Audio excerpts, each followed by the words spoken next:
What's happening in the canine industry? For all the latest news, views, and expert opinions, stay right here for the Canine Paradigm. You'll hear from industry leaders, experts, doyens of the industry, learned colleagues, movers and shakers, and the odd randy guest. Get the latest insights and expert advice from both here and abroad from the people in the know. Now, here are your hosts, Glenn Cook and Pat Stewart.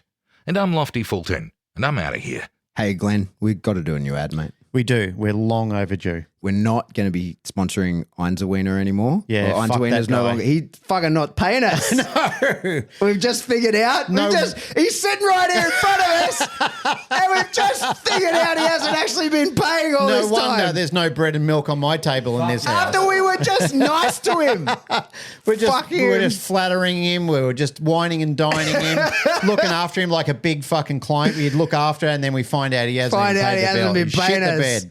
He's doing it right now, so we may as well tell people that if they're in Australia and you need dog gear, don't get it from him. Well, get it from him. Wait until he pays the bill. Get it from him so that he can pay us.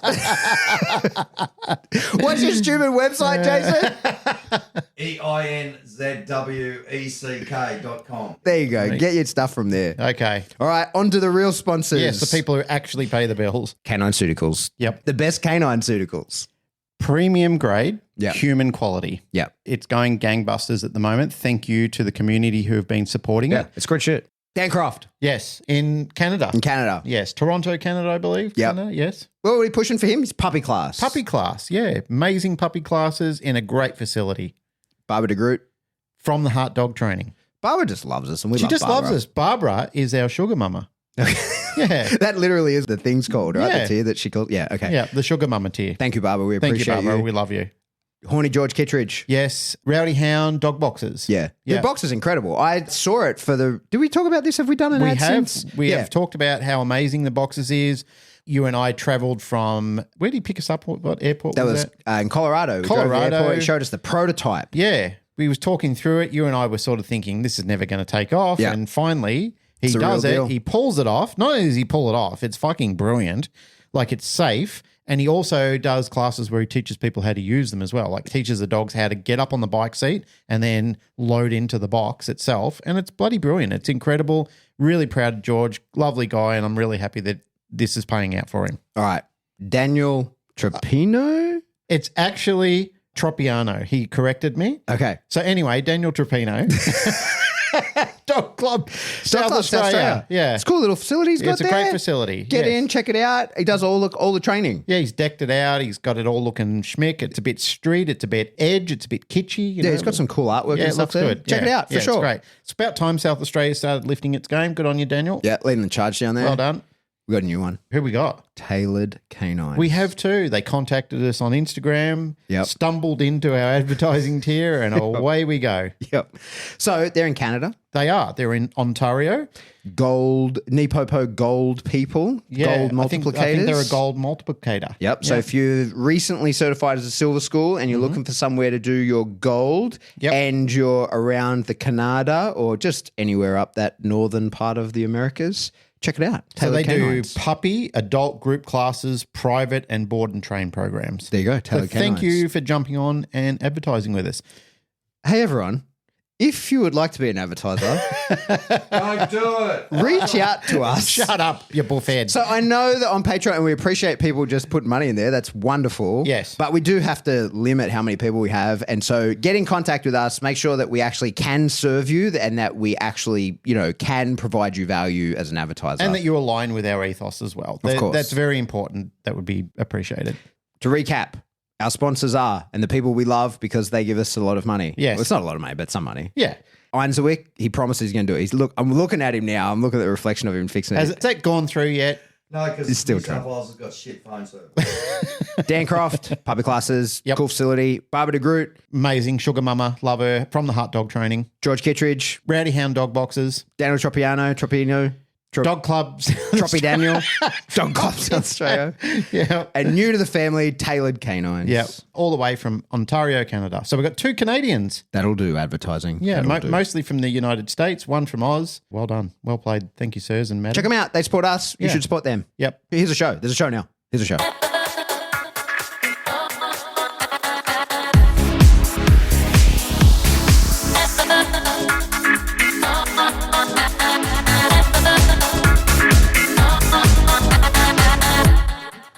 Welcome back to the Canine Paradigm. I'm your host, Pat Stewart. I'm joined in the studio today by my co-host, Glenn Cook. Opposite me, we've got Alex Edwards.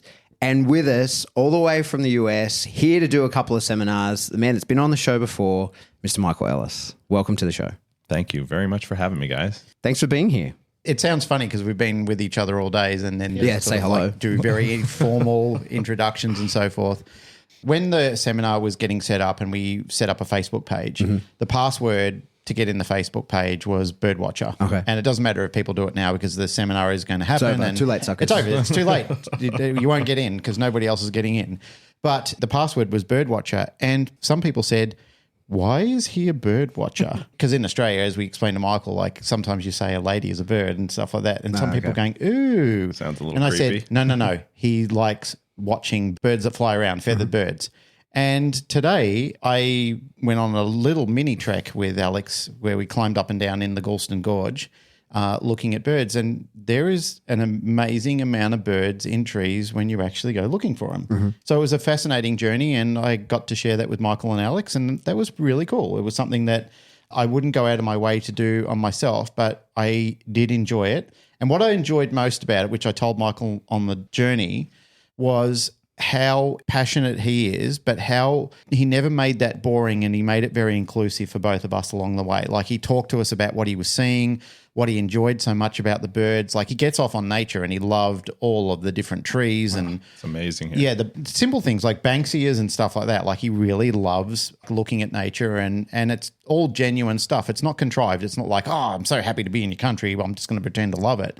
Like he loves all of that sort of stuff. I think that's a rarity in some people that you meet, that they have such a genuine love for things that you kind of feel like, wow, I get it. I really see it. It was a privilege to go along for a little walk with Michael Ellis and feel a connection with things that he sees and live the narrative the way that he explained it. I really enjoyed myself. It's been awesome. When I picked Mike up from the airport, went to my place, and then he basically dropped his stuff off and he's like, I'm off to look at birds. I'm off doing a private session. Mike's running around with his binoculars looking at finches and finding him fascinating. And since then, it's been the Michael Ellis School for Birds last week. So We I've been had dragging an- Alex everywhere. We had an email from all the birds in our backyard saying, hey, there's a guy out in the morning like creepy looking dude. at us when we're getting dressed. This is weird.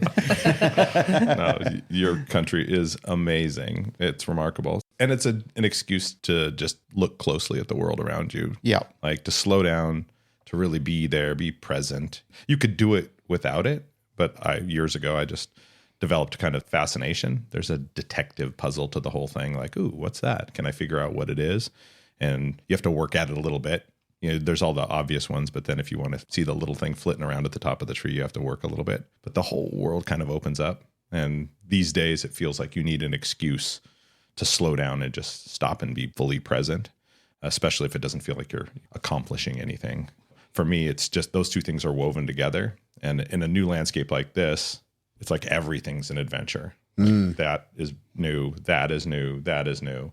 And it's just fabulous. You guys, thanks think- for indulging me. Oh, man, it was a pleasure. Like, seriously, it was a real pleasure. I've enjoyed doing things, as I've said to you, but I didn't know whether I'd really enjoy looking at birds. But I kind of did because of you. Like I said, you made it fun and you made it cool. You have a very genuine way of caring about the people around you rather than just making it like, oh, this is my experience. I'm doing this and I'm off and I don't care if you guys are miserable. I'm doing it. Like you included everybody. Like it was a really fun experience to be along for the journey. And like I said, that is a rarity. It's a compliment that I gave you before, but it's nonetheless, it's one that I want to tell people about you and who you are as a person because it was a fun thing to do. And I love that about good teachers. It can't be faked.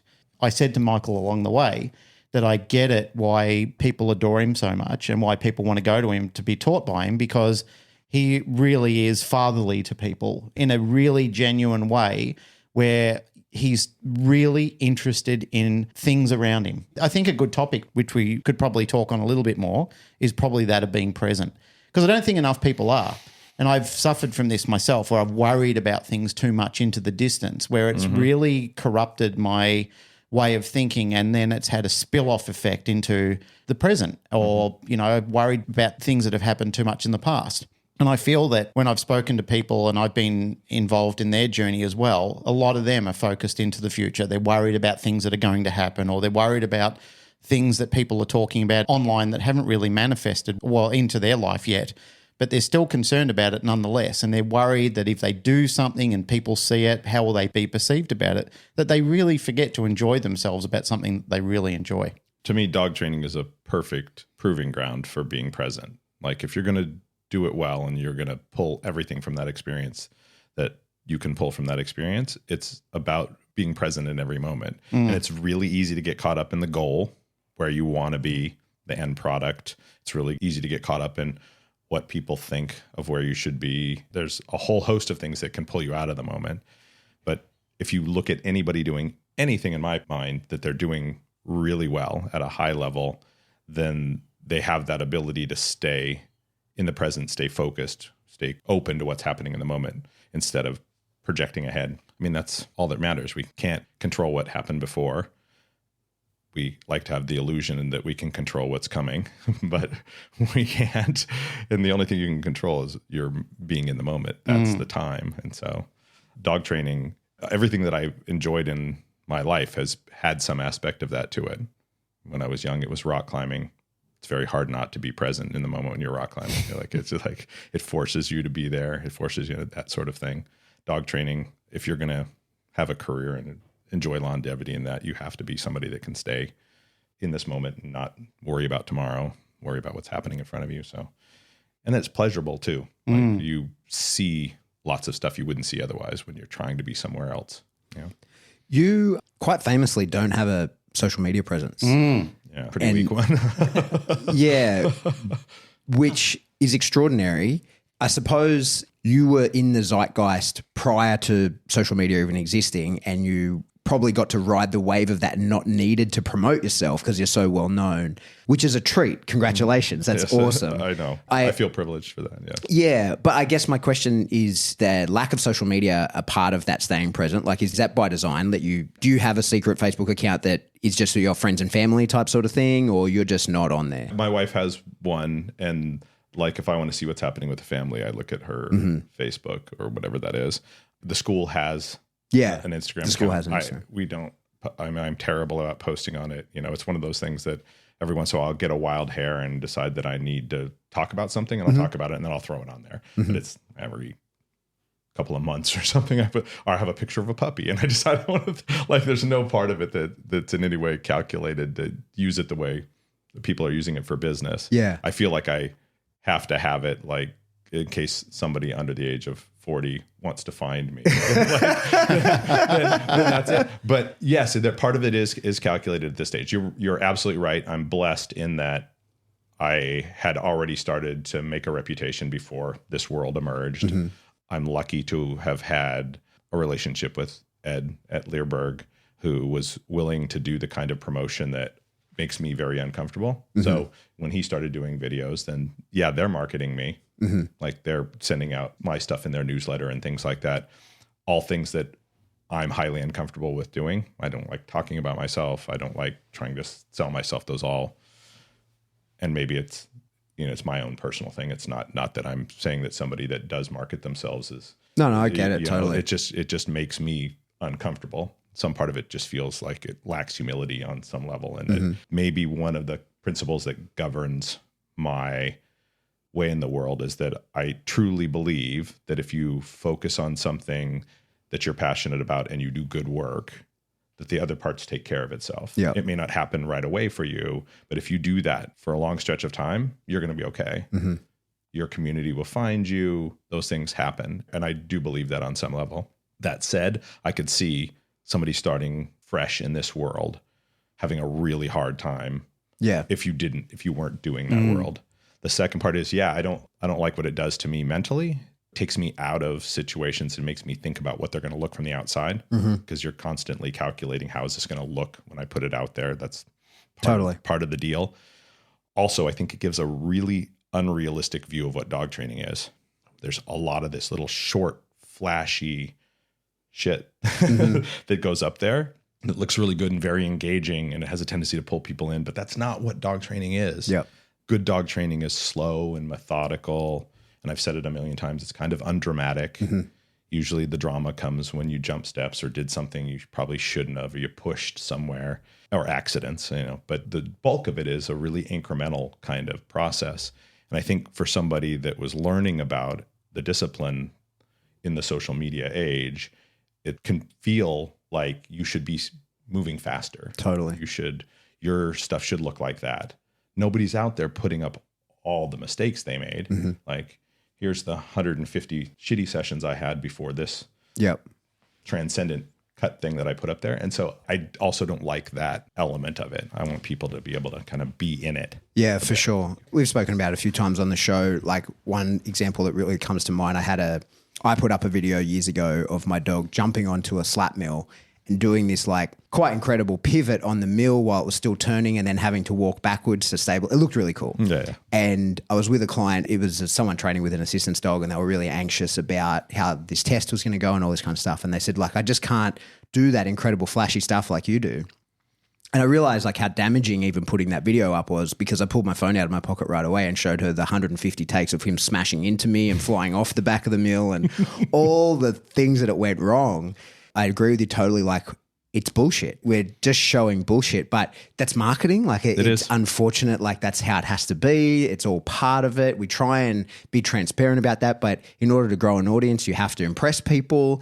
Attention spans are so limited at the moment. You've got 15 seconds to impress people. You've got 3 seconds actually to sort of hook them, and then another 15 seconds to engage them. It's really tricky. And I think that in that idea of staying present, I sympathize completely with you saying, like, you remember the past and you have anxieties about the future, and it's hard to be in the time that you're in. But even having social media makes it hard to even be in the space that you're in, because it puts your mind to like the other side of the world that is fucking irrelevant to you. And I find myself doom scrolling probably once every 6 weeks. I have this app called OneSec that puts like a delay onto opening any app that you want. And so when you open the app, it takes a full minute for that app to open.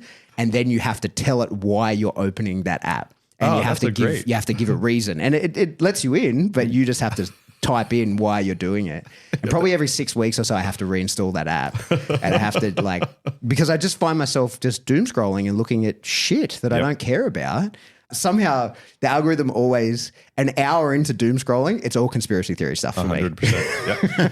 me. Yeah, mine is the ecological disaster if I ever go down the rabbit hole. It's awful. And it's designed that way, right? Yeah, that's the other thing is, like, once they want eyeballs. And so, and the people there are many people that are using it for what it is necessary for them as an advertisement, to let people know you exist, to find the people that are going to resonate with you. If somebody's going on there and they're really being authentic, and I chose something that was a little flashy, but then when I get to actually communicate with people, I'm straightforward, honest. I'm telling them what it really is. I'm not hyping things up and giving them, and I'm giving good information. Then there's absolutely nothing wrong with that, right? One of the benefits of the modern advertising thing is, instead of splatter advertising in general, you're speaking to the people who want to hear what you have to say. Yeah. So you can refine an audience in a way that was never possible in the past. That's why people took out billboards and big TV ads that would be in front of everybody. You knew that 95% of the people that were seeing that were not customers for you.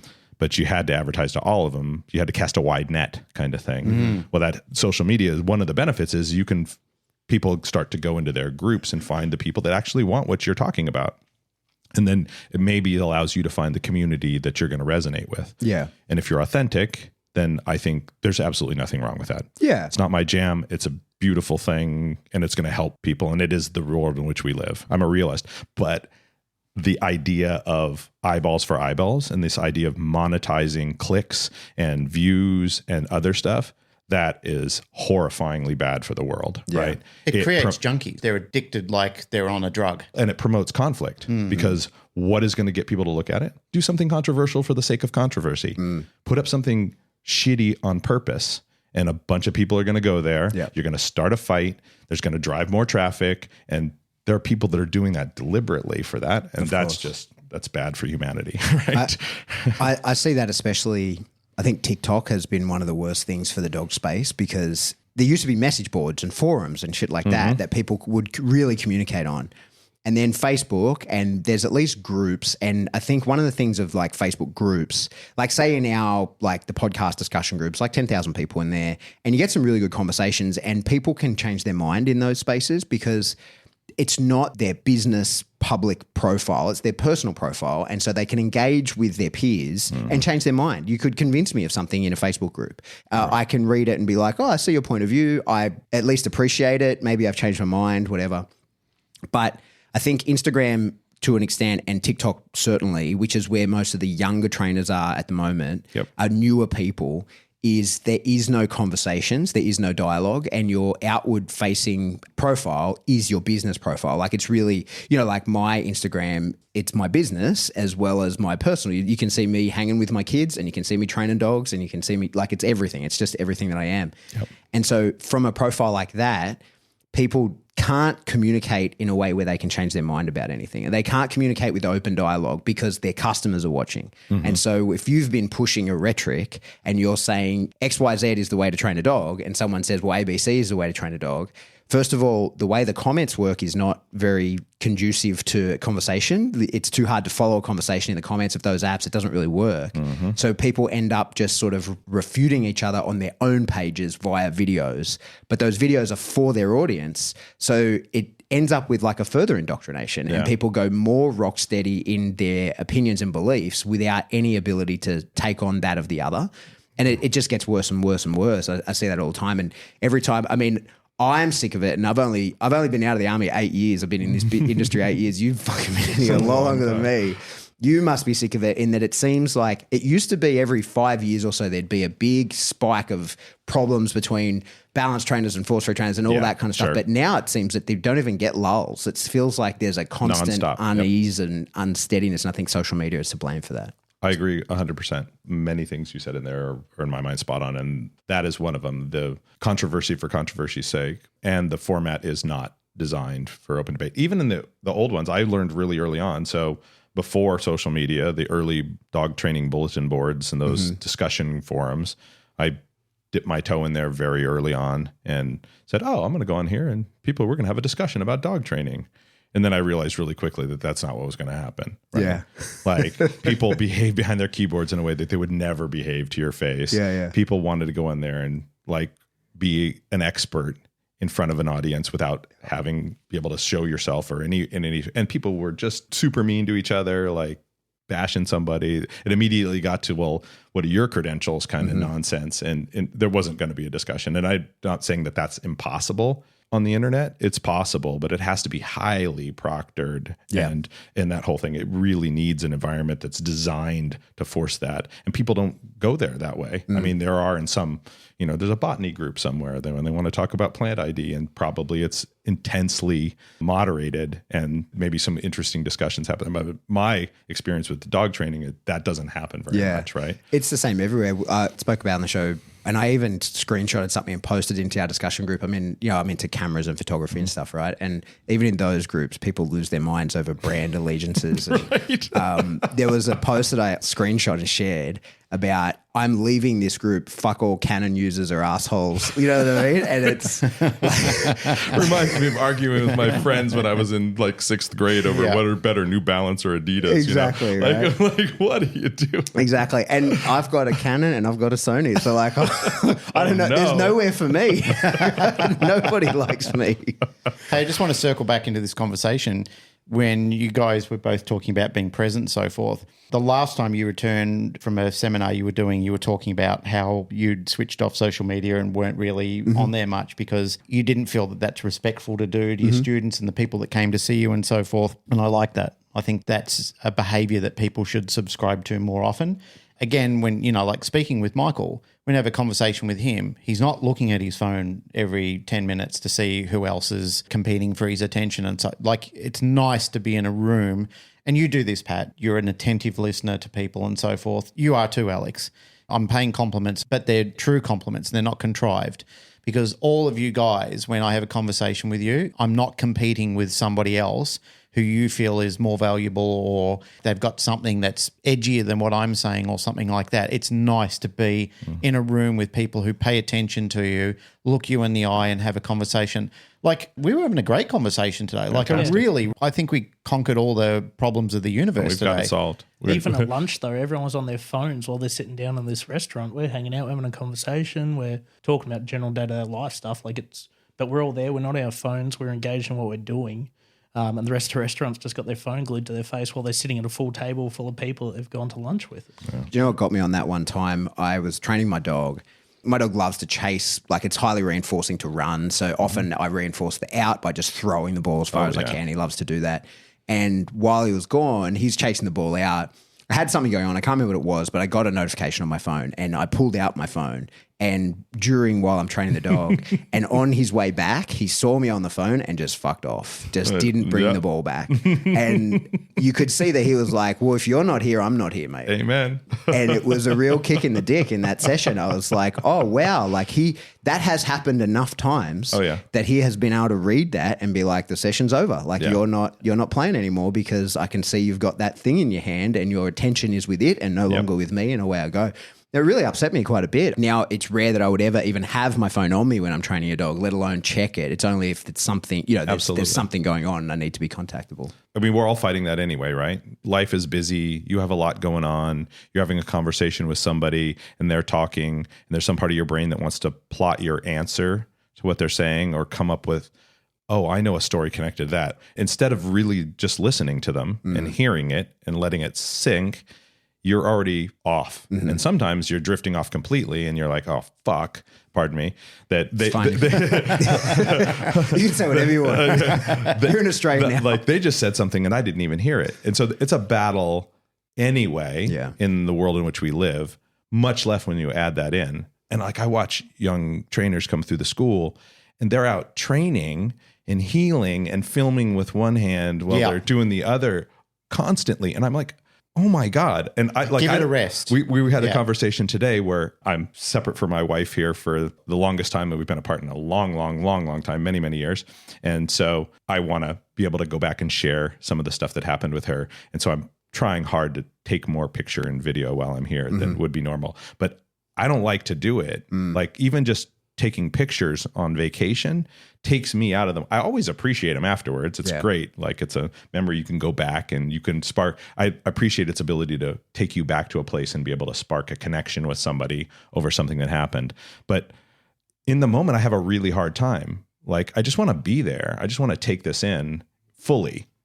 And when I'm trying to document it, you're a step removed all the time. Yeah. And there's something for that. So somebody that's actually dog training and trying to film themselves at the same time, I just don't get it. Like one of the things that's so appealing about dog training to me is that flow that happens between you and the dog when you're both there. You're really present, eyeballed. Everything is just connected. And there are these transcendent moments that happen as you flow. Like there it was. We were jiving. And I don't want to miss that because I'm trying to film it while I'm doing it. It's taking me out of it. It just seems wild to me. For sure. That's a difficult side of it for sure. The other side I think is more difficult. Pat and I had a conversation about this only the other week. I think sometimes people want to be somewhere and then when they're there, they want to be somewhere else. Right. They're drifting from location to location and they're not staying present where they are. And I often think to myself is this like an addiction? I don't know what it is. I don't know how to describe it sometimes. And sometimes I don't even know how to broach it with people like without them feeling offended or wounded by the conversation. Sometimes you want to say like, is everything okay? Or like, do you want to be here? Or is there something changing? Because, like I do find that people they're kind of looking over your shoulder instead of looking at you and engaging in you. They look past you and people feel it. Like it's felt no doubt. I'm not talking about me. I'm talking about people raise this in conversations quite regularly.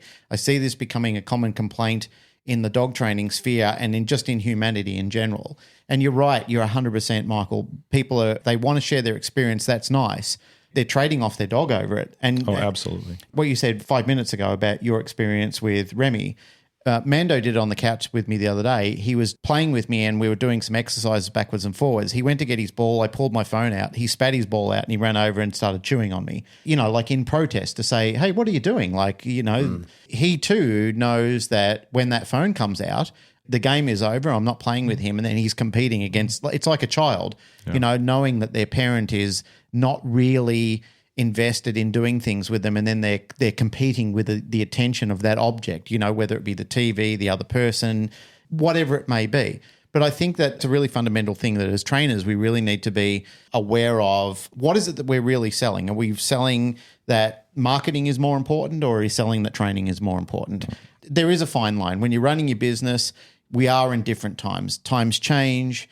Technology is changing. You and I Michael, we were talking about AI today. Mm-hmm. We've talked about AI and the introduction of that, and you said it's the new industrial era of our time. I think a dawn of something. Like the Industrial Revolution. I think it has the Industrial Revolution to impact the way our world's shaped as much as the Industrial Revolution did, right? The huge changes and how rapidly that changed the face of human society. I think AI has that potential if we're not I'm terrified careful. of AI. I'm with you, for sure. It's so powerful. Yeah. And it's going to be so convenient.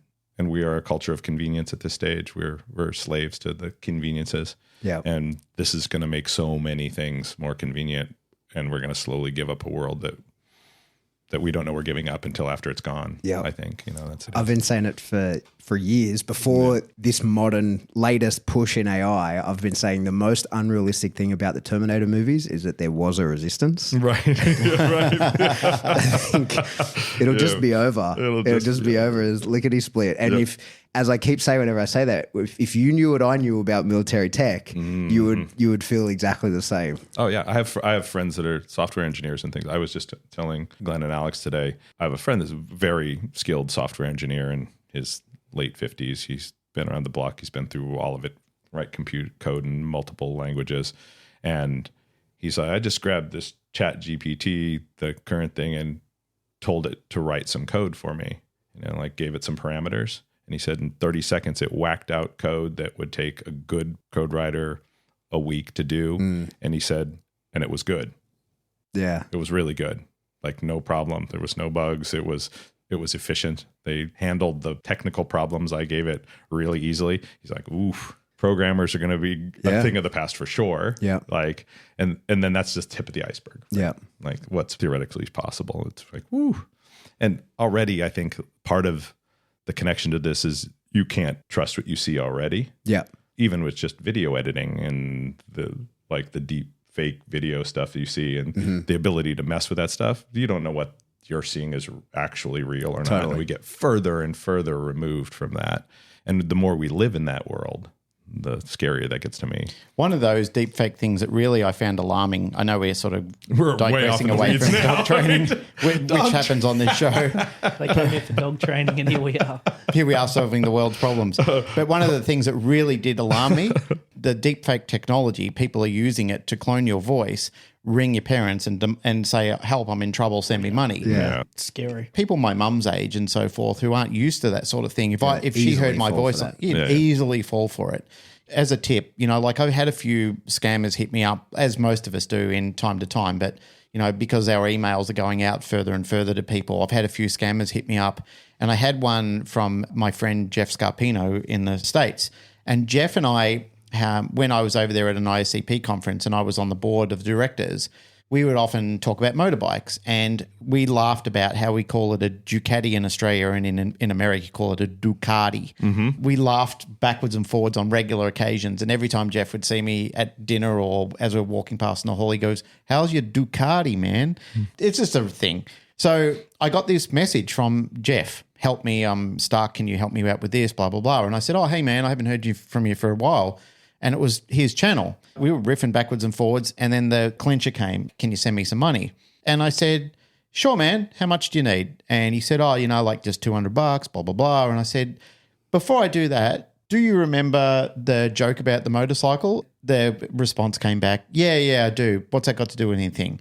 And I said, well, could you enlighten me, our joke about the motorcycle? The answer kept coming back defensive and, like, let's move past this. I'm in trouble, man. Like, you want to kid around, blah, blah, blah. And I said, I know that you're a scammer. I know that you've hacked my friend's account. So I rang him straight away. Like, I rang him in the States. He goes, hey, man, sorry. Yes, that account's been hacked. It's only just happened. I'm trying to sort it out now.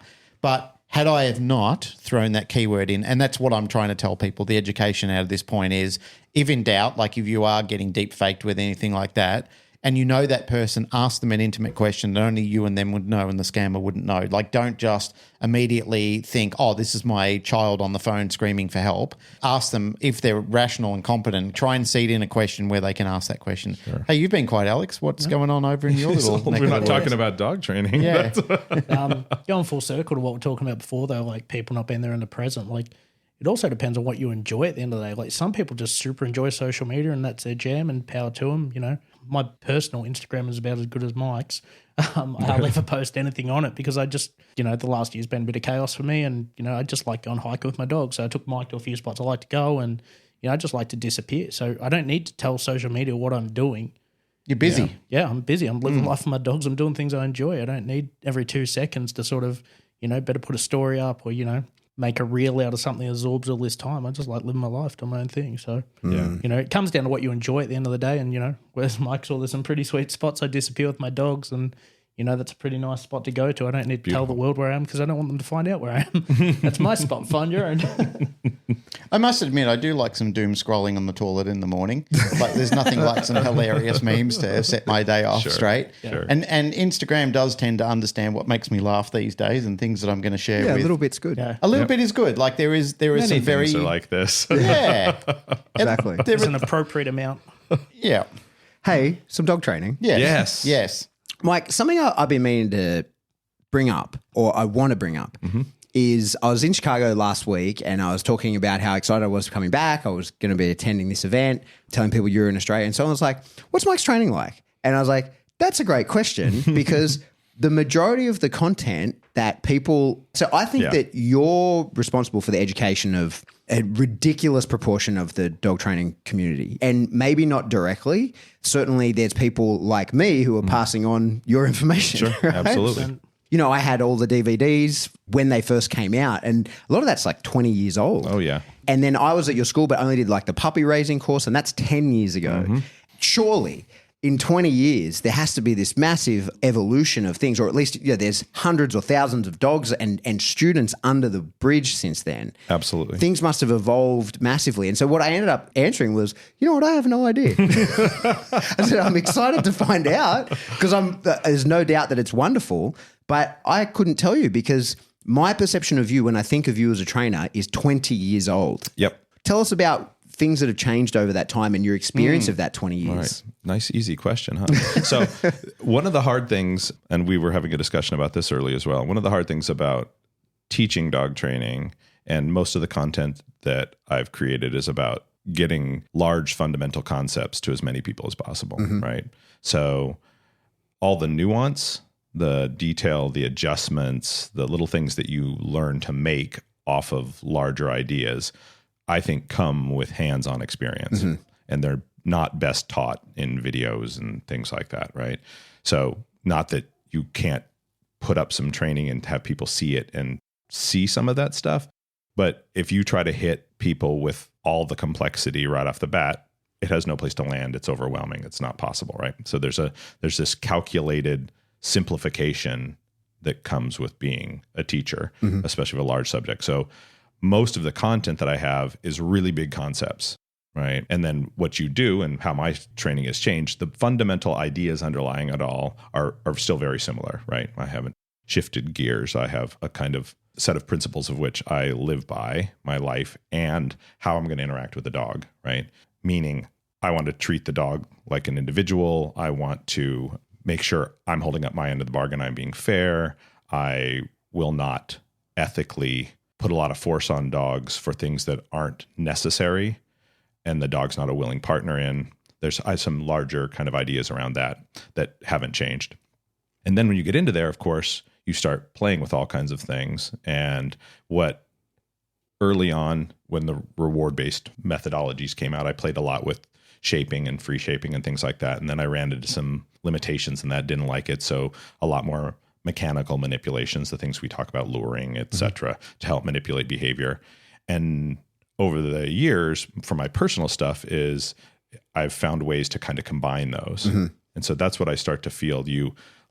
I do a lot of what I call assisted shaping, where I help the dog make a connection for a little bit, and then I allow them to offer behavior, things like that in the teaching phase. I pay more attention to thoughtful use of negative reinforcement than I did in the past, right? There was a point at which I did the classic leash pressure stuff that we would talk about, for instance, right?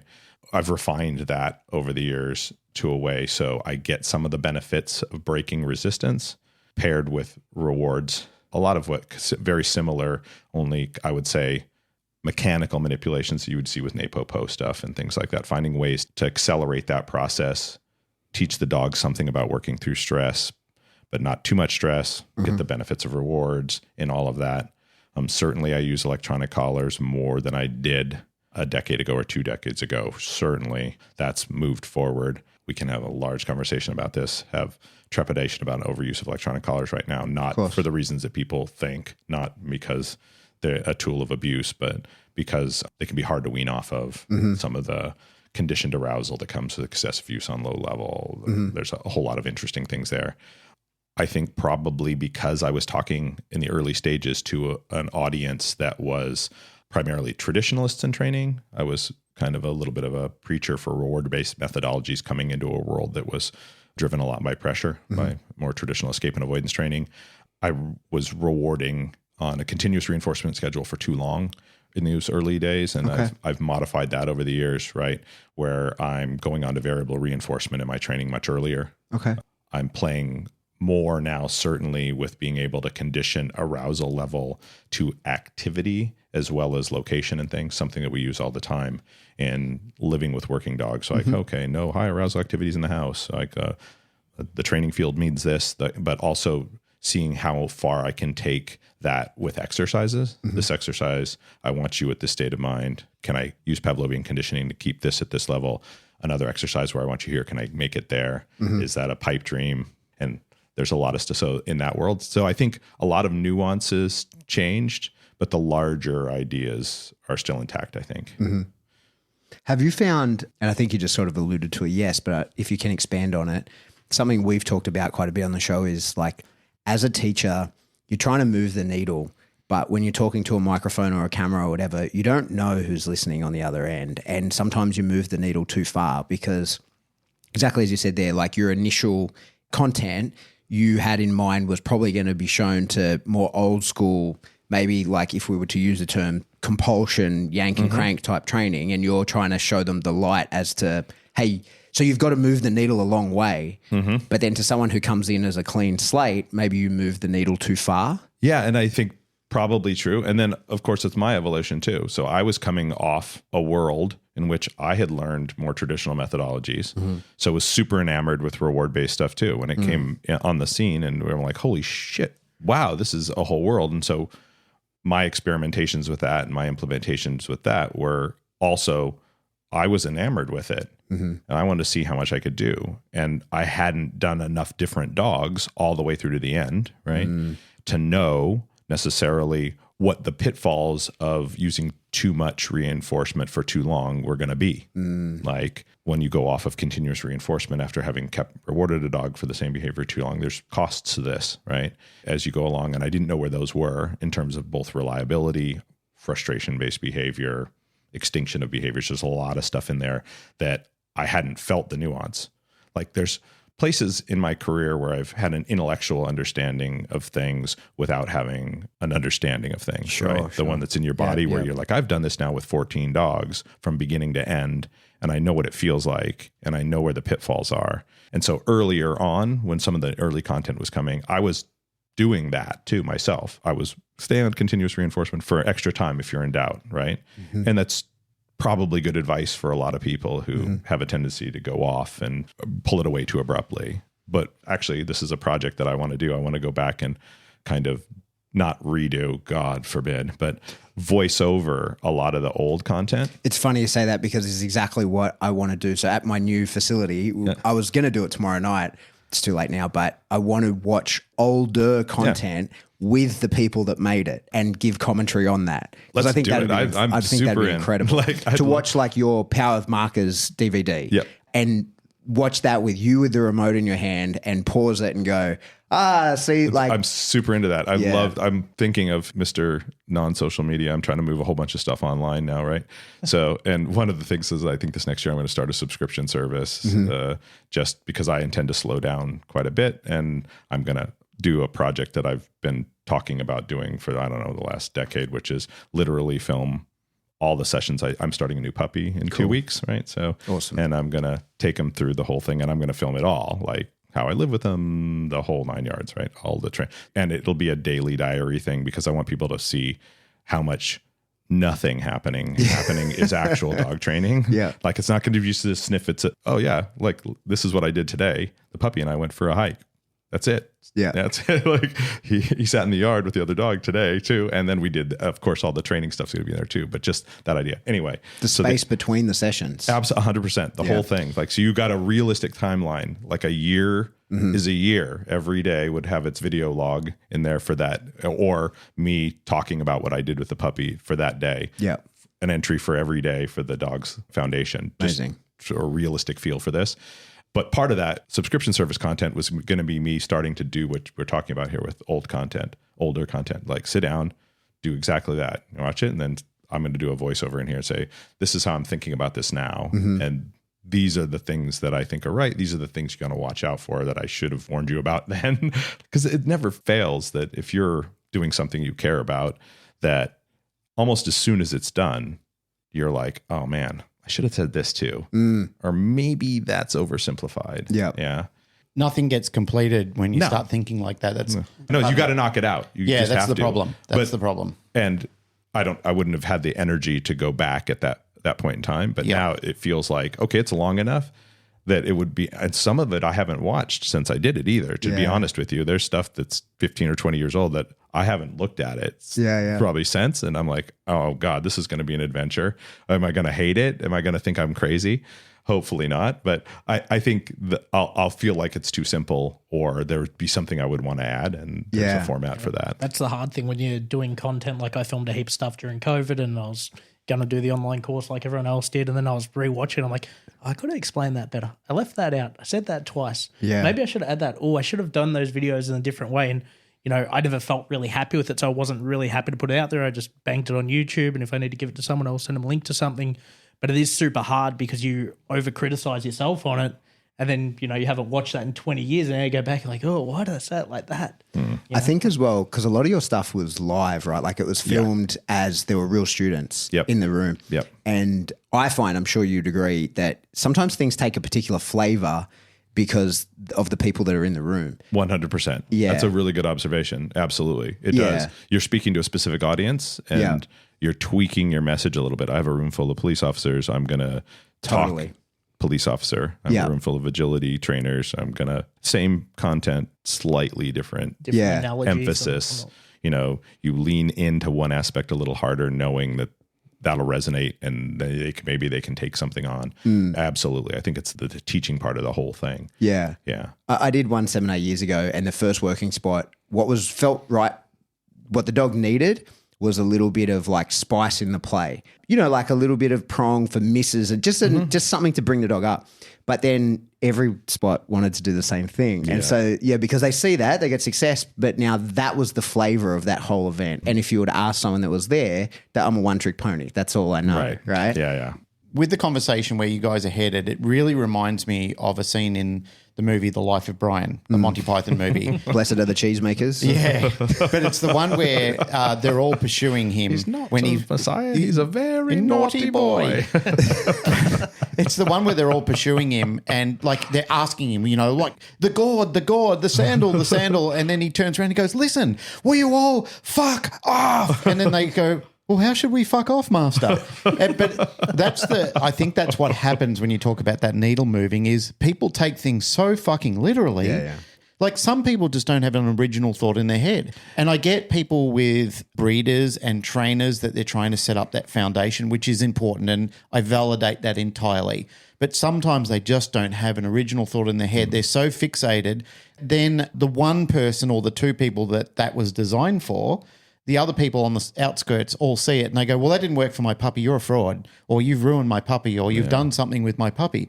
But I think some people forget that, yes, you have a North Star, something that you're working towards, but you've also got the left and right variances that you need to cross over sometimes. That sometimes it's very important to be, as Pat and I were talking in the last episode, that the flexible shall prevail. People who are allowed to be flexible, remembering that sometimes when things are too difficult to return to basics, we had that conversation about the Silam Tale today, is return to the basics, find out what's not working, and am I rushing this? Am I getting too involved? But yeah, some people are so literal with the message sometimes. I think that's part of the early stages of journey. So as an educator, that's one of the hard things. You know, I would be maybe a tad more charitable and say that they don't know better. Like if you're starting dog training and you go to a seminar, you go to a class, you're going to an expert, and what we're doing is giving you ideas and concepts that have to be modified constantly to the dog that's in front of you. Yeah. And that just takes years to get good at. There's no way to shortcut it. It just isn't. And so beginners tend to copy straight out. Like, that's it. I saw you do it. It worked with that dog. I'm going to mechanically try to copy the same thing without any understanding. And you couldn't get through a seminar or a class if you started right off the bat giving everybody the nuanced approach for every dog. And part of learning the feel for all of those tools is using them and using them incorrectly. Yeah. Unfortunately, I can't tell you how to feel it. You got to feel it. And that means you did it on a dog you shouldn't have done it on, right? And that kind of thing. And you did it too hard, or you did it too soft, or you whatever that is. And at a certain point, that's just the life experience of the whole thing. Now, when people are coming back and villainizing you for that oversimplification, that's something that's missing in that conversation, right? And that's their thing. There's nothing you can do about it. It doesn't matter. You are the Messiah, and still somebody's going to say shit about you. Yeah, So you're not going to make everybody happy. That's just a part of the way it works, right? Yeah, it's not possible. But that is the calculated oversimplification of the teacher is something that I'm constantly concerned with, right? And you know it. Like, yes, this dog needs this. I know it. If I show it, somebody's going to do it. They're not going to do it right. I cannot take total responsibility. I have a tendency to say, let people know as I do things like that are, I go, you know, this isn't for every dog. And I try to make little connections. I don't know how many times I've said it depends on the dog kind of thing in my career, hundreds of thousands, but that's the idea there. And that's the challenge in the whole thing, right? Is that spot. I feel that really deeply. And that's one of the things, like, say, especially if punishment is the right answer in a situation. And I find myself, you know, constantly saying to people, like, these are the boxes we've ticked. Like, we have checked this, this, and this. We're like, I know it, we're starting here, but it's because we have already, I can see all these other things are done. And you should make sure that these boxes are checked before you get to this point if you ever intend to do this. And I'm happy to show you how it goes down, but I find myself reminding people 100 times, like, but make sure you go through this gate and then this gate and then this gate. And if you find yourself at this one, then this is how you go through this one. Exactly right. And I think that's all you can do at a certain point is lay out there the fact that it's not black and white, that this is useful and I think it's necessary here and this is why I think it's necessary. And then you go forward, and how people take that and what they do with it, it's part of their own journey, and they really do have to find their way to feel through it. We were having discussions about this as well, that seminars are really bad places for this in general. Seminars are bad places to train dogs. Yeah. Right? They're good places to demonstrate concepts. And if I've lined up dogs that are kind of ready to help demonstrate those concepts, it's like a visual aid for concept introduction, right? It's a tapas course. That's what it is. It's just to say this is what's on offer, not the entire course. Right. And it's an environment that most dogs don't function well in. You're already taking them out of their normal kind of environment. Totally. That you frequently don't know if people have ticked all the boxes. Like, the dogs act in more or less like, you've ticked all the boxes, but have you? Yeah. Like, is there a hole that I don't see in this moment? And provoking problems so people can see how to deal with them, not a good thing to do. All those things. Yeah. But how else are people going to get access to that information? They're not. And so that's right. The compromise that's inherent in the system. It's something you have to do. But yeah, people trying to handle their dog in front of 100 of their peers that they're nervous as shit as being around. The seminars are always at a dog training facility, so 100 dogs Smells, pissed on that odours, floor yeah. yesterday. All these things that you're getting them to do something they've never done before, because if they knew how to do it, they wouldn't be at the seminar. So Right. it's a new experience. Yep. All the things that go into the category of cons. The pros are that, well, we're here to do it. Like, I'm here today, so away we go. Right? And people are that are eager to learn. Yeah. That are willing to go work to get to information, and you have a captive audience for a period of time. So hopefully you can plant some seeds, but that's what they're best for. The good thing about seminars is that it's exposure to a new way of thinking, because sometimes I think we can be bottlenecked into thinking a certain way. Yep. You know, we're raised in a certain way of thinking, and our North Star can be even improved on when we meet somebody who has, to some effect, mastered something, or then at least they're just better than you are at the time. And you can kind of look at it and say, I hadn't actually considered that. Hadn't considered the theory, and I hadn't considered moving my hand that way. And they're things that I've taken away from seminars when I've been there, when I've seen somebody, take luring, for example. I always thought I was a good lurer. I always had this unique belief that I was crushing it, that I was killing it. But then I saw, it was Uda Bindles that she came over, and I saw the way that she rotated her hand around and how easy she made it for dogs to follow. She didn't do it for one. She did it literally for every dog at the seminar. And I thought, that's really nice how she gets that fluidity. So we were sitting down later on that night having dinner, and I said, I know you were talking to the people that you had up the front there, but could you show me how to do that? Like, I'm really curious on how you did it. And she said, yeah, sure. Let's go out and muck around with the dog and I'll show you how to do it. And she was just moving her hand beautifully and fluidly. And I said, now it makes perfect sense. I know a little piece of information that's going to make a big difference on, instead of my dog jamming around to try and get its head into place, now the dog can easily follow on. And I picked that up from a seminar. It changed. It was just a course correction that changed a lot of things for me in the simplicity of just doing a different hand technique. Yeah. Sometimes, yes, they can jam you up, and other times they can free you up. And it depends on perspective or what you want to take away from it at the time. I've been to some really flat out boring seminars. There was a guy, I'm not going to name him on air, but there was a guy that came over from the United States. He was a good teacher, and I'm sure that, you know, shadowing him and spending more time would have been more beneficial, but I found his seminar dull. But the last day, the last half of the last day was exceptional, and it changed the direction of where I was going, simply because he showed me how to do some things with the downs that I'd never considered before. And I went home and tried it with my dog, and I thought, oh my God, that's revolutionized what I'm doing. Like, that's taken something that I've had difficulty, and it's caused conflict with my dog, and now I don't have that same expression with the dog anymore. Like, it's transformative, those type of things. So I thank people for those type of things, and that's why I say to people, don't go to a seminar expecting to change everything, but go to a seminar with an open mind, because there will be visualizations and theory there that you probably haven't considered before, and that will really get your juices flowing to say, now I know what I really need to spend some more time on. And then get on board with that person and say, now I've seen you do this, I'm really curious to know what else you have on offer. And as you said, you know, do that online course, or even come over and do a in-person course with the person and say, I love it, I'm on board, I want to bite more into this apple. And so much of it depends on where you're at in your training journey as well. Like, there'll be certain seminars that I'll tell Courtney, who works with me, go to that, you need to see that. Yes. I'll stay here and run the fort, like JJ Curlin here. I'm like, get your ass up there. Like, that is a gun seminar, you know, and it depends on what you need to learn at that point in time. You know, a lot of rewinding a while, I started going to sport dog seminars when there was the pet dog and the sport world divide. And I was like, well, what are the sport people the best at? Their timing, their communication, their clarity, their reward placement, all that stuff. It's like, I'm stealing that and putting into pet dog training, because that's where all the problems lie. And even like talk with Mike over the last week, I'm like, you know, there's a couple of things that he's offering. I'm like, in my training journey now, I think that's where I need to go learn those skill sets off him, and that'll, you know, be the thing that then moves me on to the next sort of place. We'll all learn different things from different seminars. It depends on where you're at in your headspace. And sometimes it's an analogy too. Like Courtney be like, do you do this? You know, and there are a few little things like a helmet seminar early in the year.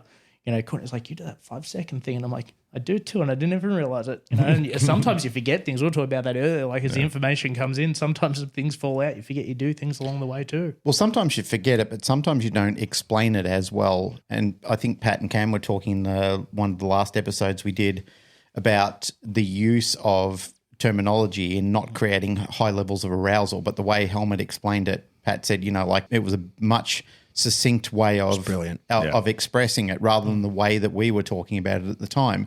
And wordplay is so powerful. The things that you can say to people and what it can actually unlock in your imagination or your creativity simply by wordplay. The way that you change the word or the words around in a sentence, you think, oh my God, I missed that. I was at the basic level of it. And simply by rephrasing that and restructuring it is open up a whole new kettle of fish for me. Hey, Mike, you said something a moment ago that I would like to circle back if we can. I think one of the uncomfortable truths of balance training is that at some point you're going to put too much pressure on a dog. Yep. Can you expand on that a little bit and your experiences with that, what you've seen, what you've done? So when I opened a school to help people become dog trainers, it was a point where my training had evolved significantly from when I started dog training, right? So early in my career, bunches of forced fetches and a lot of like teaching dogs under pressure, right? The dogs were learning under pressure. And now one of my chief tenets is no teaching unless it's absolutely necessary, like life-threatening kind of things under pressure. I want the dog learning in as stress-free environment as possible, right? And then we add stress after you've learned, right? But something that I gained from that was a feel for pressure work, right? So you do a number of force fetches, and in the beginning it's horrible. You suck at it. Like the dogs go through way more stress. You're not necessarily getting the results that you want. There's all that stuff. But as you work through that, you learn skills. You learn feel for pressure and pressure release. You learn timing. You learn to stay calm when the dog isn't in such a good headspace. There's stuff there that's valuable to me to this day. Now I'm teaching people about dog training, and I'm saying, oh, there's a better way. We don't have to teach a dog purely under stress like that. Then they have to find these feelings out along the way. And where's the spot for that, right? And I have said it many times, like there's a bunch of dogs that I would like to resurrect and apologize to that I cut my teeth on, and I learned things from those dogs. But how do you teach somebody a necessary skill? Because it's necessary. It's much less frequently necessary now than it used to be because we're more thoughtful. But you're gonna encounter it. It's absolutely essential, and you're gonna have to put dogs under pressure. You're not having training of a wide variety of dogs to do a wide variety of things without it. And as a result, I still struggle with how much of that to give newbies. And I've come up with all these ways of mechanically practicing things without dogs as much as I can. Here's how you hook in the leash to other stuff, hooking the leash to student, yank each other around for a while, all the kinds of stuff that goes with learning the nuance of that. And then they got to do it. Yeah. It's an uncomfortable reality. It just is what it is. And you try to prepare them as best as possible. You give them a little bit of idea about what you might expect at various points, but then they got to do it. And you know that they're going to do it incorrectly sometimes. And you can't instill in them too much of a fear that they're going to ruin a dog so that they can't commit to it. Because the other thing about that kind of work is it doesn't work at all if you're not committed, right? So when you get to the point where that's necessary, you have to calmly and coolly commit to the activity. And if somebody has doubt in their head because you planted seeds, like there's another way, it's harder for trainers right now, actually, than when I came up. There's too many voices in their head. Yeah, and you know that there are other ways of approaching things, as opposed to when I came up, this is the way it's done. There weren't a lot of other choices. Nobody was over there offering a completely alternative approach. Some slightly different version of the same thing was all that was available. And so that allows you, your naivete allows you to commit enough to learn it. And then once you've learned it, then you start to get the feel for it and you go forward. Now it's hard for people to commit. And if you're the kind of person that wants to commit, I'd look at you like, hey, there's kind of something wrong with you. Right? And so there's no easy way around it. But I try to have this conversation with my students at a certain point, like, this is going to be necessary. You have to learn this. And when you do this, and yes, you're going to do it incorrectly. And yeah, the dog's going to suffer for that at some point. There will be fallout. Hopefully, if you're attentive and you stay with it 99.9% of the time, that none of that fallout is permanent. You'll be able to recover from it, all those kinds of things. But yeah, it's not going to be pretty at stages while you figure this out. That's one of the hard things, circling back around to all of our discussions of kind of the modern information age and social media and all these other things. There's so much information out there for people now, right? That people can gain a lot of theoretical knowledge of things really quickly without the commensurate real experiential knowledge that comes with just doing it a bunch of times. Yeah. And it's going to take you years no matter what. There's just no way around it. We were talking about this, surprise for everybody, another helicopter story coming up. Alex, Michael and I were talking about this. I was watching another video of a guy who was a Twitch streamer who he plays a lot of simulator games, and people pay him and he does all these flight simulations. So he knows in and out aircraft until he was asked to come to a flight school by an actual instructor. He sat in a helicopter. He knew all the startup procedure. He knew all the lights. He knew all the instruments, everything, how it all worked, backwards and forwards. He knew what every single mechanical operating structure of that helicopter was. But one thing that he never took into account was the variance of the torque of the rotor and the wind effect when he tried to get it into hover. And he threw that thing all around the place. Like it literally bucked and banked forward and went all over the place. The instructor, as per normal, had to take over and grab the cyclic and stop him from throwing himself into the ground and tripping the helicopter over. And the guy said to the instructor, had you not have been sitting next to me, I would have crashed this helicopter without a doubt. And I always thought I was going to crush it. I thought I was going to get this thing into a hover in no time at all. And I was going to execute this with ease because I really believed that the theoretical side was going to prepare me for the actual work. But it was nice. He said it was a humbling experience. I'm so glad I did it. I'm so glad that I got to share this with all of you. And he said, because sometimes in life you go through these experiences expecting that it's going to play out one way, but when you actually put hands on, it completely changes the paradigm completely. I've experienced a lot of that myself where I've thought, I really know the theory to this. And even as an experienced trainer who's been doing things for years, I've sat with people and I thought, yep, okay, I understand. Yes, I understand what you're saying. I understand the terminology you're using, and I go to do it and my hands don't work the same way.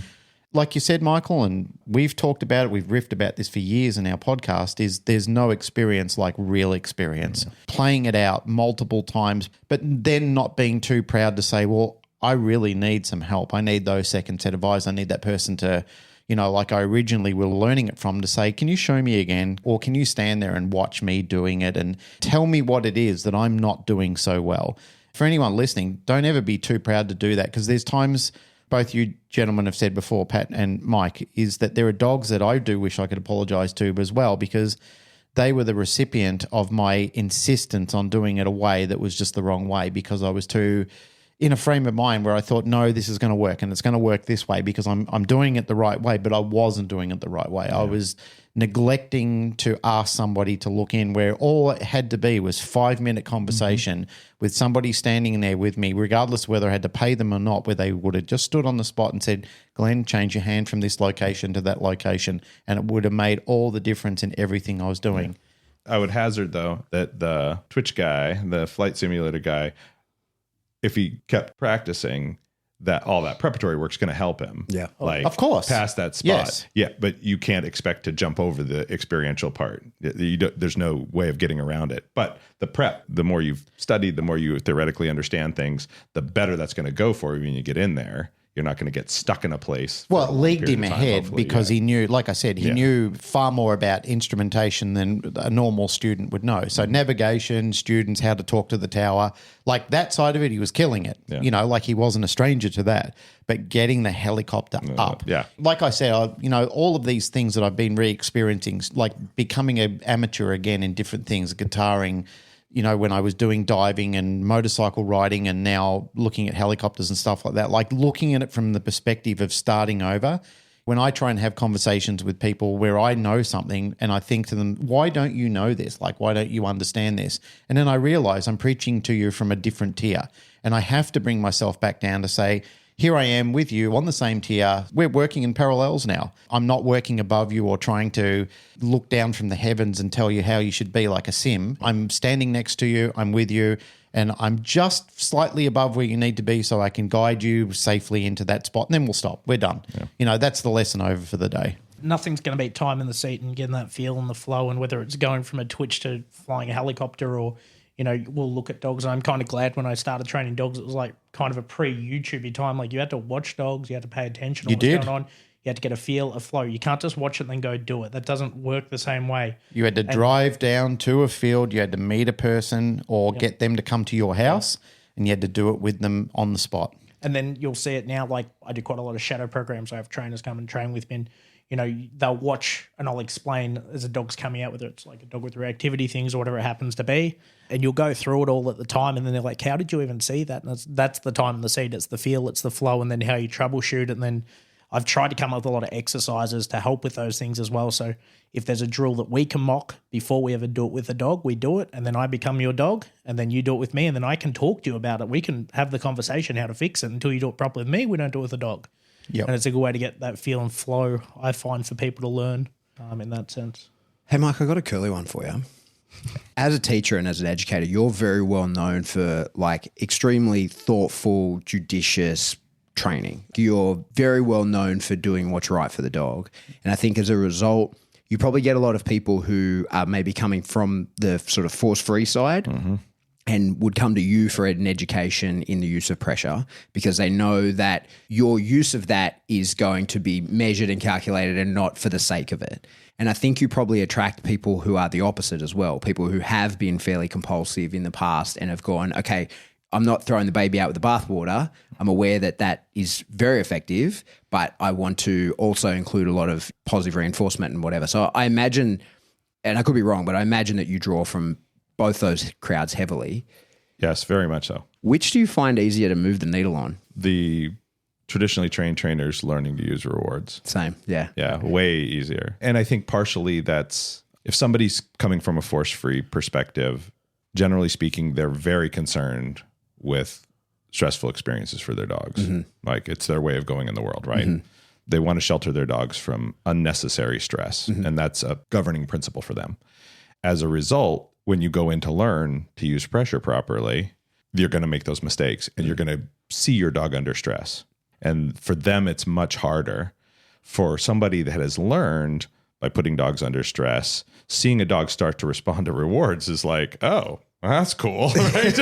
Like, he doesn't have to look the other way all the time. So they're a much easier audience to talk to, for sure. Like once you've convinced them that they're not sacrificing reliability and performance and things like that because they're approaching it differently, then it's way easier for them, for sure. Yeah. That's my experience as well. And I find sometimes people who have avoided using pressure in the past tend to fulfill the prophecy of all the things that they were worried about of using pressure because they make it happen. They put a little bit of pressure on the dog. The dog doesn't like it. They relieve the pressure. The dog goes, oh, that's what you want. And, I've seen a lot of fake shutdown dogs, who are like, absolutely. This is the behavior you want, right? You want me to appear as though I look like shit because that's what has stopped all the pressure in the past. And the dog gets over that in an instant when you show them like, hey, he's showing you what he thought you wanted to see. 100%. And you're exactly right. And when I talked earlier a little bit about the level of commitment that's necessary, they have a really hard time committing. So everything that they do with the dog when they first start using pressure is tentative. And that's the enemy of that work. Like clarity, consistency, follow through, just this, like, this is the way it is. Yeah. Is it? Like, it's nothing personal. This is just the way it is. And you have to be able to go there. That's like, this is it. I'm seeing this through.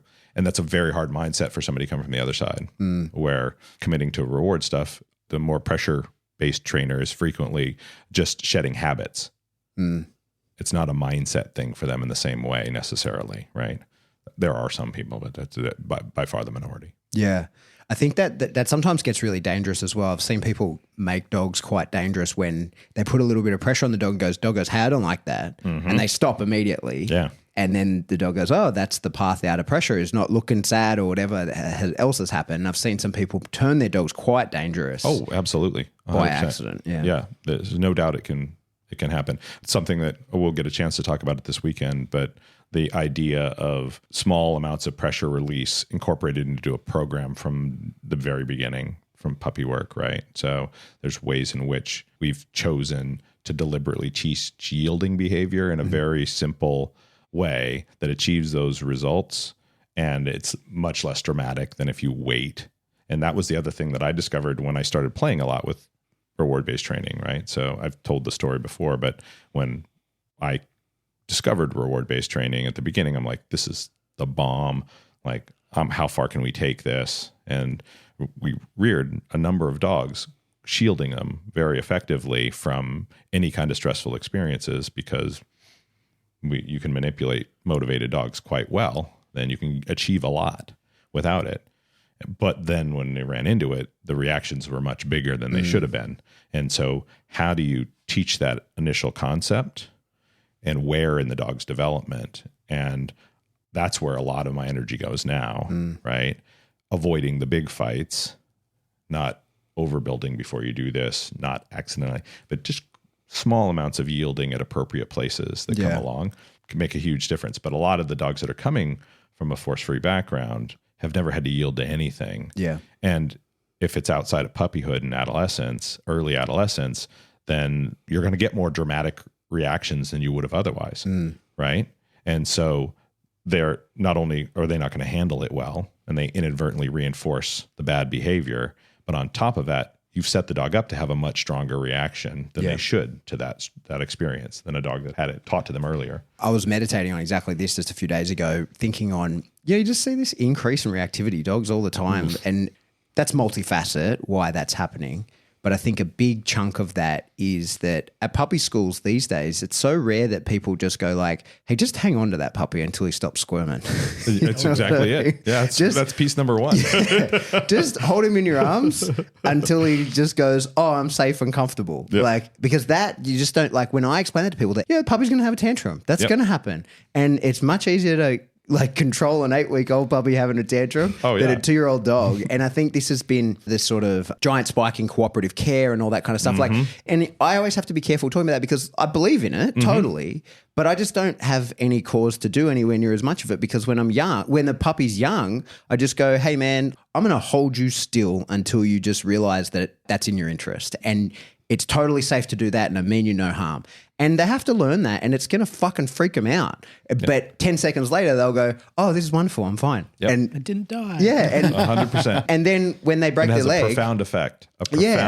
Yeah, or where they break their leg, or even as simple as cut their foot, and you go, hey, you have to lay down because I've got to fix this. They're like, oh, well, we've done this before, that's fine. Absolutely. There's trust with you in it too. Yeah, but if they've never done that, then you do need hundreds of hours of cooperative care to convince the dog to lay there and accept your, because at that point you are going to be hurting them as you're tending to their wound. Yep. That's going to be a huge disaster if you haven't just got that 8-week-old puppy and going, shut up, I'm cuddling you until you relax. Amen. And we've broken it down even further. Like, so yes, all the little puppy, I hold you until you stop squirming, but we've broken it down to a collar hold, to a foot hold, to grabbing your tail, to pinching your skin on your back while you're sitting still. Like, there's a whole prep thing for vet handling procedures and grooming that are connected to both a combination of, we use rewards in it, of course, but also it's obligatory. Yeah. Right away, the concept of pressure and release is introduced there. You have to submit to this whether you want to or not. And we'll ask for, they yield, the pressure's released, and they get a reward at the same time, and they get really good. You can take a dog to a vet, you can hold them while they get stabbed. They're like, okay. And Malinois will be a great, great proving ground for people. All the young trainers out there getting Malinois, you don't do handling drills when they're little. Exactly. Your life at the vet is going to be a nightmare. Yeah. Right? Well, just your life in general is going to be a nightmare. They don't like restraint in general as a breed, and you rear them without any, and oh my God. Got to talk to police officers who are taking their dogs and like muzzles and two guys to lay on the dog to get a vaccination. It's funny you say that because Jazz, who I train dogs with, we raise dogs to sell to police, right? And it's not a main thing. It's something that we do on the side. But every time we've done that, there's a vet check, right? That's part of the handover. And they cannot believe the way Jazz sits on the floor and invites these dogs. And these are dogs usually that have just demoed their bite work, that are highly aroused, will come and lay in her lap and just lay there and be completely still and allow her to do anything, touch her feet, whatever. And the response is always the same. Oh my God, how did you teach that? Can you teach it to this dog? And the answer is fucking no way. You can't. Like, it's too far gone. Ship sailed, buddy. Yeah. We did this a year ago. Yeah. And that's been an intermittent thing. Every time that dog needs his nails cut, that's how it goes down. And for your 3-year-old dog that works the streets and has only knows you in the context of, I come out of the box, do some high arousal shit, and then I go back into the box. this is never going to happen. Nope, it's not it. I would hate to know what Titan would have been like if I didn't do that with him as a puppy. Titan's a 55 kilo Chaplin. That's Yeah. like, he's a hell of a lot of bearing. You know, he's done cruciates, meniscus, rejected plates, teeth issues, elbow dysplasia. Like, you name it, he's had it. Like, no vets or rehab girls touching that dog. Yeah. You know, if it wasn't done. I think a big part of it, and one of the core tenets I find myself talking about, especially in raising a puppy, is I think that the first thing that puppy needs to know is that it's safe and that it's loved. 100%. That's a huge part of it, is being like, hey, I'm going to put you in uncomfortable positions as your owner, but you're in no danger from me. You are totally safe doing this. And you have to understand that. I love you. No one will ever bond with you as much as I intend to. And you are never in any danger from me, but I've got to demonstrate that to you. Like, I think that's one of the things that you can't explain shit to a dog. You have to show it. In order for a dog to believe something, it has to be true. And I think that's what's missing from so much handling of dogs, from pets to working dogs and everything in between. But you've had to do that with baby children too when you're trying to give them medicine to make them feel better. Yeah. You still have to wrestle the pill into their mouth when they don't understand. Yeah, there's times it's got to go down. Yeah. But you know what works the best with kids? Sorry, Mike, but one of the things, I've got a video of this and I've wanted to post it, but I just can imagine people losing their minds at it, is one time with Axel, my youngest son, when he was maybe 6, 7, 8 months old, when he had COVID, trying to give him Panadol, right? And he didn't want it. And it's a syringe full of stuff. And you know what got him into it? I pretended he couldn't have it. And I was like, showed it to him and was like, oh no, right? Like, no, this is mine. You can't have it. Yeah. And it's exactly like I would do if I had a dog that not that interested in the tug. I don't want you to have the tug. The more I want you to have it, the more you don't want it. I was like, no, you can't have this. And brilliant. like lured it away from him to the point where I showed it to him, like pulled it back and he was like, fuck, give me that. And 10 seconds later, he's got it. That's beautiful. I do that all the time when I crate train puppies. I'll like get them used to being in the crate. They'll run in, they'll be happy, and they'll chuck a handful of food and drag them back. Yeah. And basically do like a restrained recall to send them to their crate. And they hammer in there, and all of a sudden those issues and suspicions about the crate, good luck getting them out of there. They love it. But I think what's instructive in all of this is that pressure type work introduced at the appropriate developmental stage is non-dramatic too, right? So we have these ideas about the use of pressure and stress and these big, overt, dramatic responses that we see. And it's almost always because the work wasn't done at the right stage developmentally. Yeah. We talk about it all the time with outs and things like that. You teach an out at the right stage to a dog. Too early, the dog's not ready for it. You're losing motivation. You're dropping the compassion. Too long, and we introduce conflict, and there's more likely to add stress, yada, yada, right? And you do it at the right time, and it's really easy. They get the concept quickly, and pressure work is exactly like that to me. Like, introduced at the right stages, it's mildly stressful, which is what you want, but not much. The dogs figure it out quickly, and it defers the big stuff later on. Yeah. And getting people to kind of recognize that, because they're like, why are you? Well, I could shape that. Yeah, I could. I could shape my dog being touched and handled for rewards exclusively. Like, I could touch your collar with one finger. Yes, give you a reward. 2 fingers, yes. Yeah. Touch 1 foot, yes, 1 reward. Do the whole protocol for months and months and months. And my dog's there; he's really into rewards. So beautiful. He'll let me do all this stuff to him. Guess what happens when he gets stressed? It's out the window. Gone. Yeah, gone. And so, yeah, the yielding is critical, and it's easy. It really isn't hard. Yeah, just get comfortable being uncomfortable. Yeah, life is uncomfortable. Yeah. There's no way of avoiding it. And listening to you guys riffing backwards and forwards about this, there always has been a concern with most of the groups that I'm talking about when we're discussing the theory of this is low thresholds, like people constantly coming in at low thresholds or even rewarding at low thresholds or allowing the dog to control at low thresholds without trying to build it, or stress thresholds I'm talking about. You know, after a period of time, if the dog is introduced incrementally, as we've been speaking, we start to find that the dog is very comfortable in all these sort of situations. And as you said before, it realizes, well, you're the person that I trust in the most. You're the person who has proven to me that you're a reliable leader, you know, or a reliable companion, somebody that I can count on when the chips are down and I can look to you. And if you say it's okay, it's okay. You know, we can go through this and travel through this together. And therefore you start to see the threshold increase. The dog feels better about itself. Anything that you start to encounter and the dog starts to thresh, it looks to you, you say, you know, you give it a signal, whatever it is, you say your calming phrases, whatever you do, and the dog goes, well, we've been through this before. Like, we've been through this handling technique or this handling management before. But again, you being the smart person, knowing reduce the increments, the expectation on the dog, it's not hard. It's something that people just need guidance in, because you're right, Michael. I think people lose their temper too quickly. You know, like they take it personal and they think, oh, you're just being silly. You just need to calm down. But they don't understand, and they haven't really rationalized with perspective. Like they haven't thought about how scary really is this from a species who doesn't understand the newly introduced concept that's going on. I've had to go through all this myself. I'm sure everybody in the room has had to go through this yourself with learning how to raise a child for the first time, and, you know, all the puppies that we started in the early days that we were training with. Because I remember my old boy that I point to up on the wall there, Harley, I did the best I could with what I knew, and most of us have done that, but I really wish I had my time over again. Mm-hmm. He was a really good dog. Like he was far better than what I was ready for at the time. And I lucked into it in a large degree because I wasn't ready for what happened next with the next dogs, because then I expected, well, Harley could handle this. Surely you can. And you just have to follow form of what and how good he was. You have to be like that. And some of the dogs crumbled under it. They just could not handle that. Sure. But that was growth for me. That was really where I shifted perspective on that again.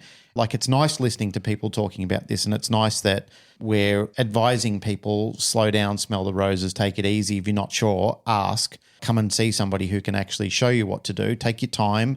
You don't have to rush this. This is an incremental phase made up of multiple increments that's going to happen over a longer period of time. It doesn't have to be solved today or tomorrow. You know, it can be solved in a month's time if we incrementally space ourselves out along the way. You touched on something that I think is an important part of the conversation as well, is the emotional aspects of it, right? So one of the hard things for a lot of people is that we all get into dogs because we love dogs. We love our dogs. And people have a hard time calculating pressure training situations. Oh, yeah. So they tend to let them happen when life throws them at them, and they are in an emotional state that's incompatible with handling it correctly. Like, I can't do this work right unless I'm a little mad and a little frustrated and fed up with you. And that's when I decide to have the conversation. It's the wrong time and the wrong state of mind for you to be having the conversation. And so the calculated versions of this, handling drills and things like that, allow you to sit, like, stay calm. And this is not personal. Like, I'm not mad at you. I don't wait till I'm frustrated to teach you about pressure. That's the worst possible way to do it, right? And if you don't plan it, then there tends to be an emotional component for a lot of people. And it's also what I noticed, that a lot of people that are reluctant to use pressure, they won't use it until they're mad, until they've gone off the cliff. And that's a good point. They need to be in a certain state of mind emotionally to commit to it. And that's the wrong state of mind to take into the work as well. Right? Totally. Yeah. Yeah. And often then in the wrong context as well. They wait till afterwards. Yeah. Yep. How do you feel about the industry currently projecting forward? It's a good question. It's a super good question. Like, your finger's on the pulse. You're involved with everyone and everything going on. I feel, like many things, conflicted. On one stage, I'm super optimistic. Like, the number of trainers out there with skills and information is more than ever before. I see so many young people coming up that have chops, and they're smart, and they're thinking right, and they're getting access to good information right off the bat. That part of it. They have what? Chops? Chops. What's that mean? Skills. Chops means you've got skills in this game. Yeah. You've got technical skills. Cool. Right? So that makes me super optimistic what's possible. Yep. The part that's upsetting to me is the economic aspects of dog training and what it's doing to training. So the rise of the inboard training program, trainers these days, and now I'm going to offend a whole bunch of people, and I apologize off the bat if you're not one of these people, but inboard training, I think, has possibilities for helping training situations a lot. Like, somebody with skills takes a dog maybe out of an environment, installs some skills, but if it does not incorporate the people that are going to own and live with the dog, it's not usually performed in which the environment in which the dogs are going to be performed. There's a lot of pressure on trainers to do too much in too short a period of time, and they're charging a lot of money, so they better produce results. And I see a lot of bad stuff happening around inboard training, right? And it's not being properly transferred back to the owners. And it could be, there's a possibility, but the model that would allow that would be very expensive and not inclusive for most of the world. So I think a return to some degree to one-on-one training in which you're helping people learn how to train and learn how to handle and transferring it to the environments in which the dogs are going to perform is a better model with calculated inboard work for specific issues or maybe to speed up certain things, but immediately re-involving the owner. And there's a lot of economic pressure on dog trainers to offer this, and there's a lot of competitive pressure to offer too much in too short a time, which is very bothersome to me, right? I think the time's a big part of that too, though. Like, you know, you say you want to do a training board and people go, oh, we're doing 2-3 weeks. But reality is you're scratching the surface in 2-3 weeks. You're not getting anywhere nothing. near. It should anything that's never gonna be get sold ingrained in as that it concludes everything. It should be sold as this is the beginning of the journey. All I'm doing is fast tracking. Installing foundations. To actually give your dog some skills that then you need to seed in on and you need to continue this journey. We offer it. I agree with you there. It's thwart with issues, and it's a conversation that we've had backwards and forwards. Not only our company, but multiples of companies where board and trains have been offered, and the perils around it with trusting that a trainer can be able to complete the job adequately and then be able to transfer it, not only pragmatically, but also academically across to the owner, that they actually know this is the theory that I need to know and this is the skill set that I need to know. Look, I've had great trainers before that can communicate very well with people. I've had others that haven't been able to communicate so well. I've had trainers that have concentrated too much on technical, theoretical jargon, which has just confused the shit out of people. And when they've come to pick their dog up, now they're even more concerned than what they were when they dropped the dog off. Yeah. And that in itself is a pitfall. It's spaghetti. It just turns into a complete and utter mess. The board and train industry, it can be a technical aspect. I think it has potential. It has potential, but it needs to be done right. It's a lot of pressure for a trainer that's coming up to talk to somebody and be really honest about what that's going to achieve and how much, when they're going to pay you $2,000 a month or more, who knows, right? At what people are paying you to train the dog, and you telling them like, hey, this is what's realistic for me to accomplish in this period of time. And then guess what? We have a bunch of work to do outside of that to get this transferred over to you so that you understand. Yeah, that's the conversation that must happen. And it has to happen up front, right? Not after you said like, hey, I want to convince them to hire me. And a lot of people are afraid if I tell them all that, they're not going to hire me, right? That they're going to basically have to train the dog too, right? Then what? Why am I doing it? And it's a difficult conversation, but it's essential. Yes. Like that you be absolutely upfront about all of that when you're doing inboards, if you're going to do them well. And then the amount of energy it's on you too. For trainers, it's hard. Like it's a psychological thing that you're paid for the inboard and there should be follow-up. And that follow-up is as important or more important than the inboard. And people start to flake off afterwards and you're like, oh, well, it's on them kind of thing. And off it goes. And then that reflects poorly as well because they're not going to follow through on the other end of it. I've come to think that our job is really, if you're helping people train their dogs, you're a cheerleader for getting people excited about what dog training is possible. And somebody that just wants you to train their dog, it's not a good recipe. Yeah, there's a dog out there, goes through a board and train. Somebody does it. It was an easy dog to begin with. That dog does pretty well. It goes back. People are happy. Yeah, they were going to be happy anyway, ultimately, right? But for many, many dogs, that's not going to go well if you can't excite people about the process and get them on board, right? I need to follow up with a question on that then. What do you think about the phrase, don't get any more invested in the dog than the owner for a trainer? For sure, the owner's the most important part of the puzzle, right? The dog's the easy part for all of us, ultimately. If you're a good dog trainer, then people's dogs say, I could take your dog and the dog's going to be just fine. It's going to be really easy for me to do this. But that's not our job.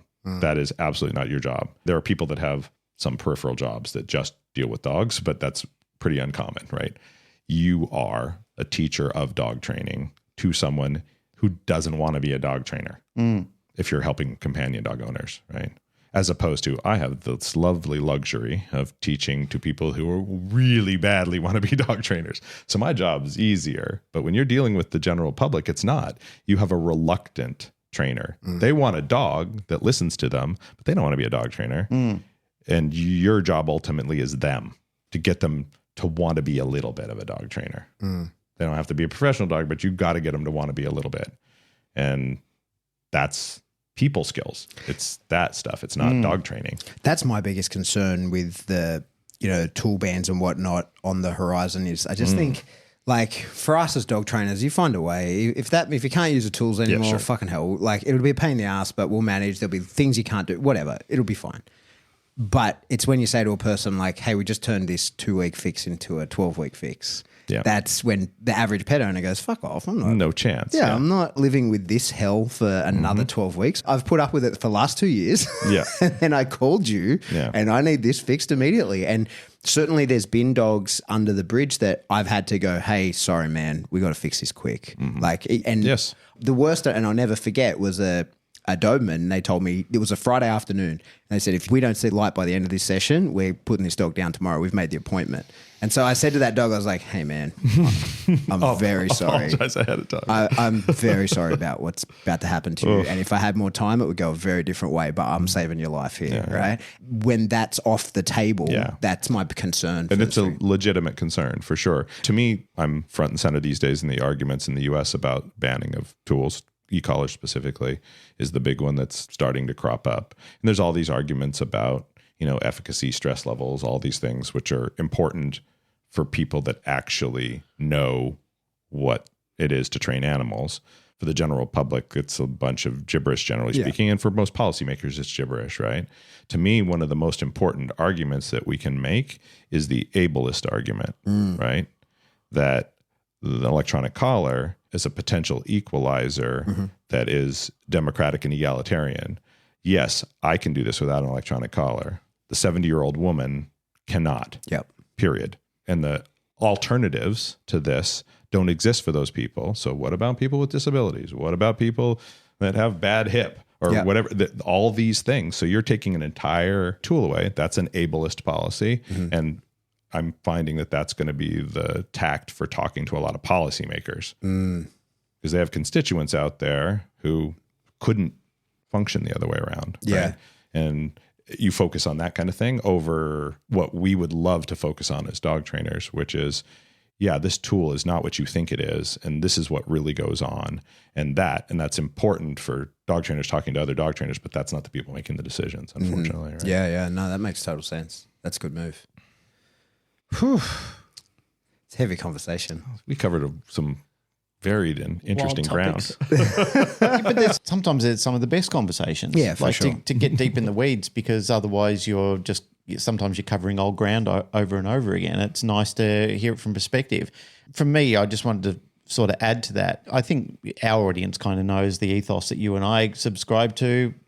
Alex, your people know who you subscribe to, and so do yours, Michael. But, like I said, getting to know you and as most people do, and the way that you've been described to me, if people knew what a reasonable person you are as a kind of naturalist and somebody who cares about nature and cares about people, you as an advocate for tools and so forth, for me, that's a much easier sell. It's still difficult that some people wouldn't look at that and go, well, this is a guy that really gets into nature, but still advocates for the use of tools because of the equity behind it and how it's going to resolve a lot of problems between the canine-human relationship. Oh, yeah. But the rest of the natural world, too. I Your get dog's it. not out there killing critters. But they're still hung up on it. Like they don't want to know about it. And that's always been a troubling aspect for me. And I guess multiples of us, we just don't understand that. I'd like to understand it. I really would like to see behind the curtain and really, really understand it. I get it from an emotional point of view. I get it that people's concerns. I get it that people don't want to hurt their dog. And I get it that people have seen those awful jerk-offs on YouTube that are making their dogs jiggle around and scream and do all those sort of things. Or there's kids that are frying each other on sitting in a car and one zapping the other one while they're in a supermarket. All these silly videos of people misrepresenting tools. And people see that and they're fearful of it for all the wrong reasons. They don't understand the super benefits of it. And as you explained, there are people like us that may not need them. We may not need them. We can probably say, look, it'd be a pain, it'd take longer, but we can get around it. But there are people out there who legitimately will suffer, and so will. I can't even put a figure on the amount of dogs who will pay for it without those tools. Oh, no, it's a huge, there will literally be a canine holocaust.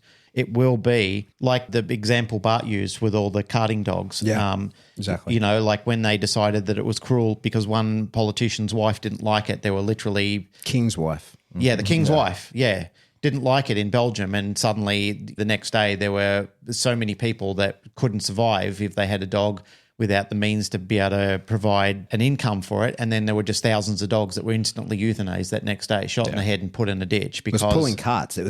Pulling carts was banned in Belgium, and still that law remains. That's why Bart's bicycle thing. Technically, the dog is pushing the bicycle the way that Not pulling it. Yeah, yeah, and that's why, because it's illegal for a dog to pull anything in Belgium. Madness. Isn't it? Wild. It's crazy. Yeah, the 150-year-old law. Yeah. Laws once in place are hard to change. Well, that's the problem, is it's the insidious nature of politicians to do what they think is best for them rather than what's really an altruistic good. And ultimately, part of their job is they can't do their job unless they're elected. And so some of it is, I don't think it's necessarily what's best for them. Their job actually is to enforce the will of the people, right? That's their job. Enforce the will of popularity. Because the majority of people. Yep. Yeah. And so, unfortunately, populist ideas are not always right. Like if you start talking about what's true. But that is literally the job of a politician, not to go against his constituency, not to go, his people told him, this is what I want. Yeah. Or him or her. Their job is to provide that. And so they're not going to be sensitive to the other arguments, no matter how germane, if the bulk of their constituency feels differently. They just, that's not what they're supposed to do. And it's hard to determine that these days because you can be super very hard. Noisy. Yeah. A very small group of people can be very noisy these days. 100%. Yeah. How do they measure it? And that's the tricky part. There's so many complicated things involved in that. Yeah. It's unfortunate. I'm going to do the wrap up. I got to go train some dogs in real I want life. to come. That sounds IRL. really good. But, mate, I'm sure you hear this a lot. I don't want to blow too much smoke up your ass, but I think He's getting used to it. He's gonna puff. He's gonna be like a dragon when he gets home. He's gonna, the plan it's is- so humbling. It's But the insane. truth is, in our industry, you are something of a lighthouse in that you guide the way to many, many people. And what's admirable of you, more than your capability with dogs and more than your capability of teaching people, which are exceptional, is that you don't ever seem to get involved in any of the bullshit. Yeah, and it's a remarkable that's trait. That's actually fucking incredible, and I think that gets overlooked somewhat. And I think that is, aside from your ability to guide people in the way they actually do things, the way they comport themselves is, I think, one of the main things that I think you provide us in the industry. And so I wanted to point that out and thank you for that. Yep, I concur. Thank you so much. It's humbling. My whole trip here has been humbling in that sense. I appreciate it. I try hard. It's on purpose. Like I think that's the best way to influence the world, right? And the fighting and the taking stances. I mean, somebody has to be an advocate at some point, but I've found that if I can rise above those kind of petty arguments and focus on principles, then it's been good for me in my life. And I feel like I honestly believe on some level that if it's going to go in a positive direction, that's what's going to do it. Right. Totally. Well, the it doesn't go vitriol unnoticed. doesn't help. Right. In that sense. So it's super gratifying to hear people I respect say that kind of thing at this point in my life. And so coming here has been, I'm like on the verge of crying all the time because people are saying these incredibly kind things. You know, when you've spent a life doing something to travel halfway around the world and have people say this kinds of things that you've made impacts on their life in a positive way, it's just insanely gratifying and humbling. Like it makes me feel good about how I've spent my life. So thank you all for that. And I appreciate it more than you know. Pleasure. It's well deserved. Perhaps, Michael, in your training endeavors going forward, you know, whether it be online or in person, maybe you could teach people how to have some old world charm because what you're doing is not contrived. You don't have to try to do this like it's not pretend. And like I said to you today, you're not a pretend cool guy. You're not that person that pretends to like people and be invested in people. You are all the originalities of that personality. Pat made a good point of it. Alex has made a good point of it. Multiple people have, like people who I've talked to you about before because we've never met. Yesterday was our first physical in-person meeting. It was a very surreal experience for me. Like I said, I've grown up with you. We all have. You've been an original teacher of multiples of people. Even in my 30-year time that I've been involved in this, like there's still not many people. I don't know anybody that I know in my circles who don't know you and don't know some of your teachings and don't hold a flame for the things that you've been doing because they advocate for the things that you're saying and they like what you did and like the way that you delivered it. That whole platform was just, it is exceptional. And again, I'm trying not to sound like I'm being a suck up, because I'm just trying to sound sincere and just tell you from all of us, like everybody in this room, like we all owe you a huge debt. And it's well beyond us. Like it's incredibly beyond this community. Everybody is so nervous and excited about seeing you. They were in Melbourne and they now are in Sydney, because you're really a prophet of some really great information. I think I've spent a long time being cynical about some of the people I've met, because they have talent, but they do it for sometimes just for the wrong reasons. And you don't. Like you do it for good reasons, and you still remain a humble and an empathetic person at the end of the day. So, yeah, I totally agree with you, Pat. I think you nailed it. It's been an incredible experience. Thank you so much, I was guys. intimidated to meet you at the start, because I was worried that all of the things that were told to me you couldn't measure up to, but you've exceeded it, to be honest, mate. And I know it's that sometimes that puts a pressure on people. You're not going to put this out before the thing, right? So setting the bar high. No. Let's damp down expectations. Nah, he's kind of a prick, actually. Never meet your heroes. That's terrible. Well, that was the thing, right? That's what I said when Cameron was here. I said, that's a phrase that is echoed, never meet your heroes, because I have.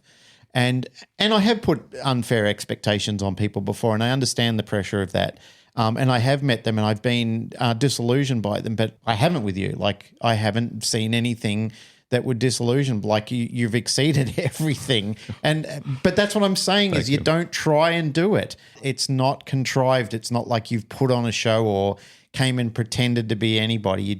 You're an original person, and thanks for that, because I know that anybody in this room who's sitting in the chairs with you wants to be a better person because of your influence. So thanks, Michael. It's pretty awesome, mate. I'd had people ask me, like, leading up to the seminar and stuff, like, oh, you're nervous about Mike coming home? I'm like, no, I'm excited. Like, I haven't seen you since COVID started. I was at your school. And but you met him before. I've been to the school. I was nervous. 6-7 times we were trying to figure it out the other day, and it was like, I was so excited about it because, you've been one of the most supportive people that have sort of helped me in my journey of dog training, change the way I look at everything. And it's...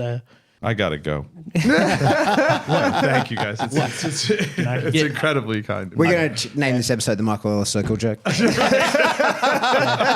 starting to get a little bit of an idea, though, the number of people that you've touched across the world and the way you've changed the way we look at dogs and helping more and more dogs. It's been a lot. Thank you very much, sir. Oh, you're entirely welcome. It's totally humbling. But just to close out on that, but what I did say, I told this to Michael yesterday when we were having a conversation, is I feel that as a population, we wait until somebody is gone or expired or left, like passed away, before we all stand around and say nice things about them. And I don't like that. I don't like that it has to be a eulogy before you tell someone how special they are to you and how much they mean to the greater community. It's nice that the person can actually go away and think, I'm glad that I've touched the lives of people, and I'm glad that people cared, and I'm glad that people have saved a dog because of something that I did or anything like that. I really feel that that is something that we miss, and it troubled me when I saw, my mum's partner passed away, and all these people crying and saying, I wish I had have said this to him before he passed. And I thought, why don't you make those moments and tell people? So you guys have all done that in spades. So thank you very, very much. Yeah. All right. That's it for another episode of the Canine Paradigm. As always, if you like what you hear, please like, rate, share, subscribe. Do that through whatever subscription service you download us from. Then just go to another one and do it there as well. Who knows, right? Yeah, there's some of them. They don't know really you didn't listen there. Yeah, they don't know. All right. If you want to support the show, the best way to do that is to jump into Patreon. Yes. A few bucks a month. I just put something in there the other day. Just a little excerpt. Get in there, guys. I saw people responding to hierarchy of signals. I saw new members coming in. I saw people upgrading their tiers. Thank you very much. You're couple of bucks a month will get you some giant backlog of information as well as new stuff going forward. Yep. Other live streams every month. They get in there and just answer questions. Yep. Another way, if you want to support the show, you could just buy some cool merch. Yep. Do you still want a Lamborghini? No. Okay. What have I you don't changed? want a Lamborghini. What have you changed to? Helicopter. I'm going to give it to you. Well, at least get one that we can fly together. No, mate. I'll fly it. Yeah, you fly it. My experience with helicopters is I sit on the skids and carry a gun. Okay.